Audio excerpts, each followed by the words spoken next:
Welcome to this deep dive into a topic that affects pretty much everyone who drives in the U.S., the battle over speed limits. Specifically, that tension between states' rights and federal mandates. It's a fascinating history. It really is. You've shared some great material with us, and our mission today is basically to unpack all that, the history, the consequences, the legal side, to give you a clear picture of how this tug of war shaped the roads we drive on.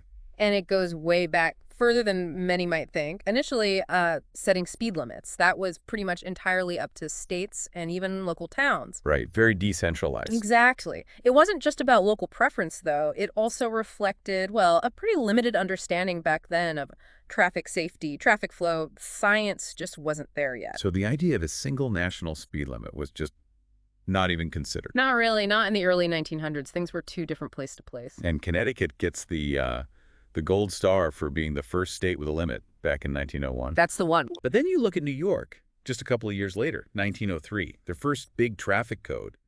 The limits seem almost funny now. What were they again? 12 miles per hour in cities, 15 in the countryside. Can you imagine? I don't know. It really shows how much our idea of fast has changed. And, even the idea of mandatory limits was still new. By 1930, believe it or not, a dozen states still had no statewide limits at all. Wow. That really speaks to that sort of a libertarian streak, maybe. Reluctance for government rules. I think so. That classic American tension between individual freedom and, well, the need for public safety as roads got busier. Yeah, that balancing act. And get this, it wasn't just about maximum speeds. Oh, yeah. In the 20s and 30s, some people were actually kicking around the idea of minimum speed limits. Huh. To keep traffic moving, presumably. Exactly, to improve flow. A totally different perspective on managing traffic. That shows, the thinking was evolving. As cars got faster, roads got more crowded, the need for clear communication became obvious. That's where groups like the NCSH and the MUTCD came in.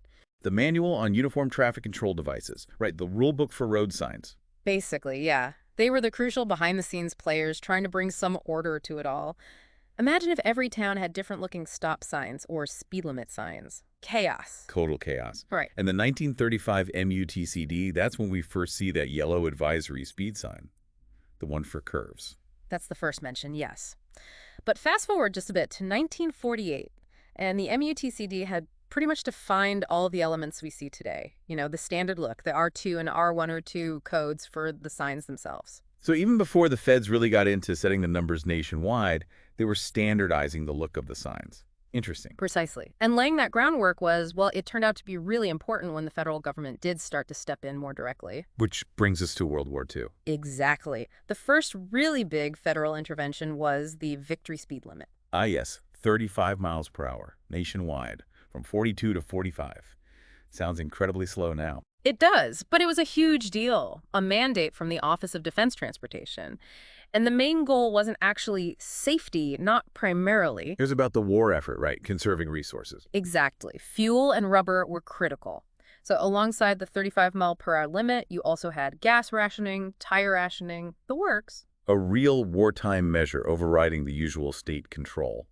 Was it hard to enforce? Oh, definitely. Reports suggest compliance wasn't great. Lots of people likely ignored it when they could. I can imagine. But the key thing is, it set a precedent. It showed the federal government could impose a national speed limit if circumstances were deemed serious enough. A big shift. Okay, so fast forward a few decades. The war is over, things get back to normal-ish, and then, bang. Yeah. The 1970s oil crisis hits. Right. The 1973 OPEC oil embargo. Suddenly, fuel shortages were real, prices spiked, and energy conservation became, well, a massive national priority. And President Nixon saw a national speed limit as a solution. He did. He proposed it as a major fuel-saving measure. And this time, unlike the victory limit, it came with teeth. Meaning consequences for states that didn't play ball. You got it. The Emergency Highway Energy Conservation Act, signed January 2nd, 1974. It mandated 55 miles per hour, everywhere, on all highways. 55, the famous double nickel. That's the one. And the leverage was federal highway funding. The Commerce Clause was invoked. Basically, comply with 55 or risk losing your federal highway money. Ouch, that's strong motivation. Extremely effective. Most states fell in line pretty quickly, though there was resistance, especially out west where distances are vast. And it wasn't just lowering limits, right? I read some states actually had to raise their limits to 55. That's a really interesting point, yes. If a state had a limit lower than 55 on certain highways before November 1st, 1973, they generally had to raise it to 55. It was about achieving that uniform national standard for saving energy. So a huge sweeping change. But enforcing it across the whole country? Yeah. That must have been tough. Immensely challenging. Non-compliance was widespread almost Mhm. immediately. Driving 55 on a long, straight, empty interstate, well, a lot of drivers just didn't stick to it. I bet. Did the government try to crack down? They did. In 81, they introduced compliance standards. States with too many drivers speeding, like over 50% exceeding 55, could face funding cuts. But even that didn't fully work. Surveys in the 80s showed massive noncompliance. Like how bad? Well, one example, New York interstates in 82, something like 83% of drivers were over 55. Connecticut rural interstates in 88, 85%. Wow.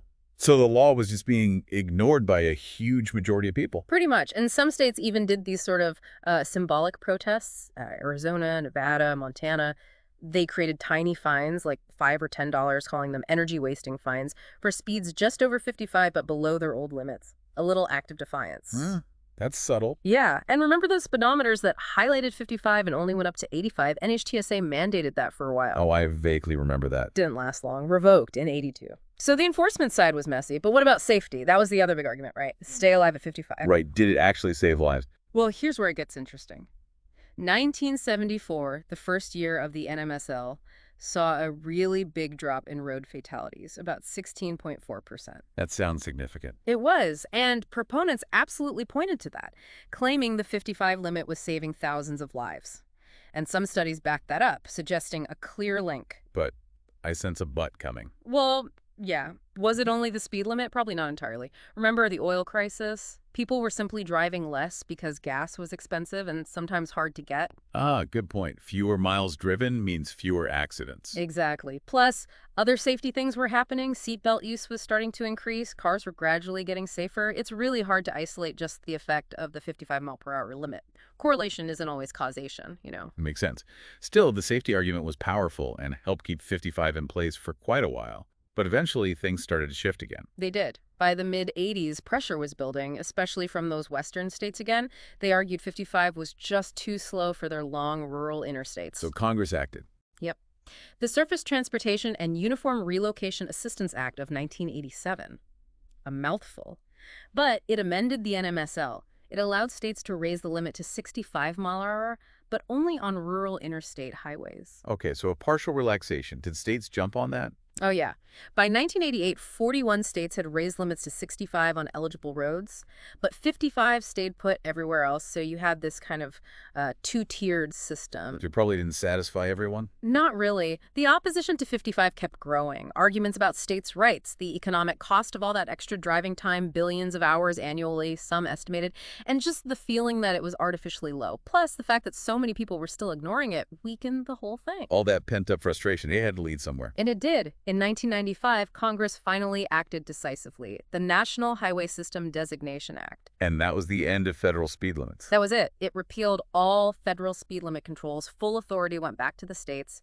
After more than 20 years, the NMSL era was over. So what happened then? Did speeds just skyrocket everywhere? A total free-for-all? Not quite a free-for-all, no, but many states did raise their limits pretty quickly. Montana famously went to reasonable and prudent for a while, which was, interesting. Meaning no numeric limit during the day? For a time, yes. But mostly, states just set higher numbers, 65, 70, 75, especially out west. And the impact on safety. Was there a big spike in fatalities? Again, it's debated. Some studies definitely showed fatality increases on specific roads where limits went up significantly, like those rural interstates. That kind of makes intuitive sense, faster speeds, more severe crashes. Sure. But overall, national fatality rates actually continued their general downward trend. Why? Better cars, safer roads. Likely a combination of all those things. Airbags becoming standard, better crash structures, improved highway design, maybe even changes in driver behavior, like more seatbelt use. So the picture was, again, complex. Okay, so since 1995, the states have been in the driver's seat, so to speak. But does the federal government still have any influence? Oh, absolutely. It's just more indirect now. The biggest lever, again, is money. Federal highway funding. Ah, strings attached. You bet. To get that money, states still have to comply with a whole range of federal regulations and guidelines. Not specific speed limits, but things related to safety programs, data reporting, infrastructure standards. And that MUTCD thing, the sign manual, that's still a national standard, right? Even if states set the numbers. Exactly. While it's not strictly federal law for states in all aspects, it's the universally adopted standard.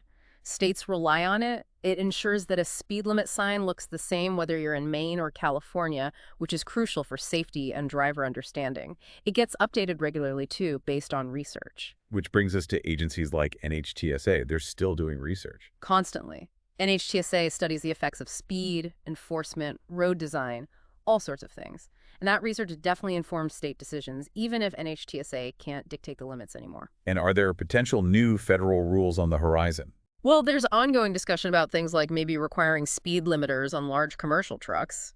That's a federal action that could indirectly affect speeds on highways shared by everyone. So the feds aren't entirely out of the picture. It really is this constant back and forth, isn't it? Federal power versus state power, safety versus efficiency, national uniformity versus local conditions. That tension runs through the entire history. And the debates aren't over. How should limits be set? The old 85th percentile rule set it where most people are already driving. Right. The idea that most drivers are reasonable. Or do you use a safe systems approach? Prioritize preventing death and serious injury above all else, even if it means lower limits than drivers might naturally choose. That approach considers pedestrians, cyclists, everyone. Different philosophies. And then there's enforcement. Radar, photo radar. Controversies about revenue versus safety. Yep. And differential speed limits, different speeds for cars and trucks. Is that safer? Does it impede traffic flow? Still debated. Politics, public opinion, it all swirls together. So looking around the country today, after nearly 30 years of state control, what do we see? We see a real patchwork quilt, like you said earlier. Out west, rural freeways often see 75, 80, even 85 mile per hour in Texas on one specific toll road. 85. Yep. Head east, and it's more common to see 65 or 70 mile per hour as the maximum. Hawaii's got the lowest statewide maximum at 65. It really reflects those state-level choices, different conditions, different political climates. So what's the takeaway for you, the listener? Well, understanding this history, this constant tension, it gives you context for that number on the sign. It wasn't just plucked out of thin air. Decades of debate, national crises, safety concerns, states' rights arguments, they all played a part. That sign represents a lot of history. It really does. And if you want to dive deeper into the legal side of things, especially around personal injury and accident legislation related to road safety, a great resource is roadinjuries.com. They offer in-depth analysis and resources. Again, that's roadinjuries.com. And here's something else to think about as we wrap up. Vehicle technology is changing fast. Adaptive cruise control that matches speed.